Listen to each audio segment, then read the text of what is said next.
ഈ പാസ്പോർട്ട് ഇവിടെ എടുക്കുമ്പോൾ ഒരു കാര്യം കൂടെ പറയാനുണ്ട്. കാരണം ഞാൻ വെറൈറ്റി മീഡിയയിലെ രണ്ടാമത്തെ തവണയാണ് what is in my bag ചെയ്യുന്നത്. സോ ഫസ്റ്റ് അത് ചെയ്ത സമയത്ത്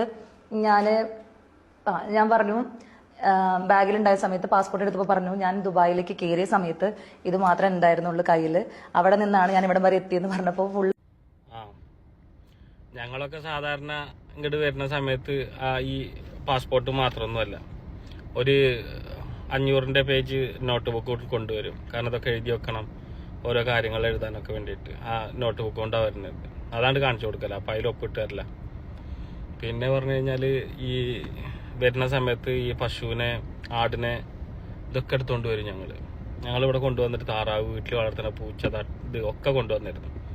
എന്നിട്ട് അതിനെ കൊണ്ടാണ് നടന്നിരുന്നത്.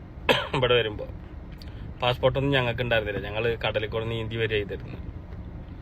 എന്താ ഇപ്പം ഇതൊക്കെ അവസ്ഥ? നിങ്ങൾക്ക് തന്നെ പാസ്പോർട്ടുള്ളൂ, നിങ്ങൾക്ക് തന്നെ എന്തെങ്കിലും പണിയുണ്ടോ? പണിയൊട്ടില്ലേനും ഈ ഇറ തൂങ്ങിയവൻ്റെ കാലുമ തൂങ്ങിയിട്ടുള്ള ജീവിതങ്ങളെ നേരെ ചൊവ്വൊരു പണി. നിങ്ങൾ ഇവിടെ ഇങ്ങനെ ഈ പൊളിഞ്ഞു കിടക്കുന്ന വീടുകളിൽ അതിൽ AC ഫിറ്റാക്കുന്ന ആൾക്കാർ, അതുപോലെ പ്ലംബിങ്ങിൻ്റെ പണിക്കാർ, ഈ റോട്ടുമ്മ കൂടെ ഈ കല്ല് പതിക്കണൊക്കെ ആൾക്കാർ കണ്ടിട്ടുണ്ടോ?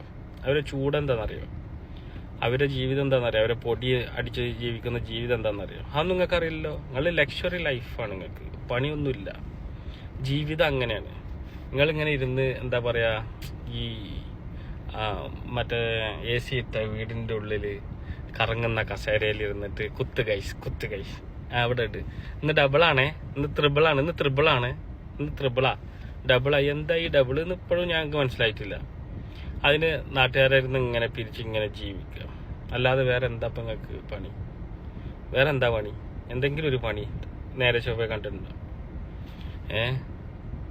അങ്ങനെ കുറേ എണ്ണത്തിൻ്റെ പിന്നാലെ അങ്ങോട്ട് ഓടി ഇങ്ങോട്ട് ഓടി. നിങ്ങൾ ഏതെങ്കിലും ഒരു വീട്ടിൽ ഇപ്പോൾ ഇഷ്ടം പോലെ വീട്ടു ജോലി ചെയ്യണ പെണ്ണുങ്ങളുണ്ട്, പാവങ്ങൾ ഒരുപാട് ആൾക്കാരുണ്ട്. അതുപോലെ എന്തെങ്കിലും ഒരു വീട്ടിൽ കയറിയിട്ട് അവിടെ ക്ലീനിങ്ങിനോ എന്തിനെങ്കിലും നിന്നിട്ടുണ്ടോ? ഒന്നുമില്ലല്ലോ. ഇതൊന്നും നിങ്ങൾക്ക് അറിയില്ല. നിങ്ങളിങ്ങനെ ഇരുന്നിട്ട് നിങ്ങളെ ഈ മീഡിയയുടെ മുമ്പിൽ രണ്ടാമത്തെ തവണ പാസ്പോർട്ട്. പിന്നെ കാരണം അത്രയും ഭയങ്കര ഉരുക്ക് വനിതയാണല്ലോ ഒരു ലോകത്തിനെ തന്നെ. കാരണം ഇവിടെ പോയി ആളുകൾ പീഡിപ്പിച്ച് അവിടുന്ന് രക്ഷപ്പെട്ടു ഒരു ലോകത്തിനെ തന്നെ രക്ഷിക്കാൻ വേണ്ടി വന്നിക്കുകയാണല്ലോ. എന്താ വിടല്? ഇതിനെയൊക്കെ പിടിച്ചിരുത്തിയിട്ട് ഈ ഇങ്ങനത് ചെയ്യുന്ന ആൾക്കാരുണ്ടല്ലോ, അവരോട് പുച്ഛം മാത്രമേ നമുക്ക്. ഇങ്ങനെ ഇവരെയൊക്കെ കാട്ടിലും കോപ്രായം കൊണ്ട് കണ്ടു കഴിഞ്ഞാൽ മനുഷ്യനൊക്കെ പടപ്പിരാന്ത് വരും. എന്നിട്ട് ഇവർക്ക് മാത്രം പാസ്പോർട്ട്, എന്നിട്ട് പ്രവാസികളുടെ മുമ്പിൽ ഇവരുണ്ടാവും. ഇവരെങ്ങനെ പ്രവാസികളാവുക? പ്രവാസങ്ങൾ അനുഭവിക്കുന്ന ആൾക്കാരാണ് പ്രവാസികൾ. ഇവർക്ക് എന്ത് പ്രവാസം? ഇവർ എൻജോയ് അല്ലേ? ഇവരുടെ ലൈഫ് ഫുൾ എൻജോയ് ചെയ്യാം. എന്താ ഇവർക്കൊരു കുറവ്? എന്തെങ്കിലും ഒരു ജോലി ചെയ്യണത് ഇവർ കാണിച്ചിട്ടുണ്ടോ?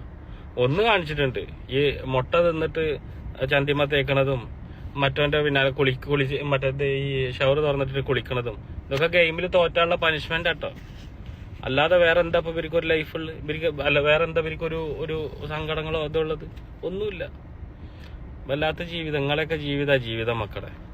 ഒരു നാണല്ലെങ്കിലും സുഖമായിട്ട് നിങ്ങൾ ജീവിക്കണ്ടല്ലോ. എന്തിനാ കുറെ നാണം അല്ലേ? കാശല്ലേ വരുത്? ജീവിതം തന്നെ.